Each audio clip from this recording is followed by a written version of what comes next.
Hi hello welcome to my channel drama decode. Box toss లో Kalyan సంచాలకంగా correct decision తీసుకున్నాడా wrong అన్న దాని గురించి ఈ వీడియోలో మాట్లాడుకుందాం. సుమన్ అన్న చెప్పిన లాజిక్ అయితే కరెక్ట్. ఫస్ట్ బాక్స్ లో ఎవరు పెట్టారో అది చూడాలిగా.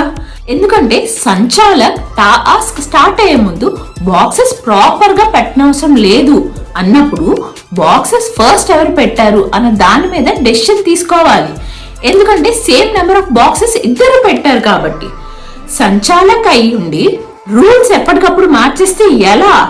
ఇప్పుడు పాయింట్ కి వస్తే సుమన్ నే ఫస్ట్ బాక్సెస్ పెట్టాను అని చెప్పాడు. ఎపిసోడ్ అండ్ లైవ్ లో కూడా 6 బాక్సెస్ సంజన పెట్టినట్టు చూపిస్తుంది.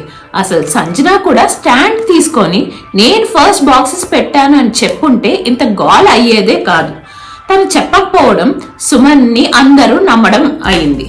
సుమన్ కోసం తనూజ ఆర్గ్యుమెంట్ స్టార్ట్ చేసింది. కళ్యాణ్ సంచాలక్ గా కరెక్ట్ డెసిషన్ తీసుకున్నాడు. తనూజతో కూడా ఆర్గ్యుమెంట్ పర్ఫెక్ట్ నే, నువ్వు మాట్లాడుకు, నీకు ఇష్టం వచ్చినట్టు మాట్లాడుక అంటూ తన కోసం తాను స్టాండ్ తీసుకున్నాడు. బట్ ఎలా అయినా సంజనానే విన్నర్. సంచాలక్ ఏ విధంగా చూసినా సంజనానే విన్నర్. మరిన్ని బిగ్ బాస్ అప్డేట్స్ కోసం డ్రామా డీకోడ్ ఛానల్ ని సబ్స్క్రైబ్ చేయండి.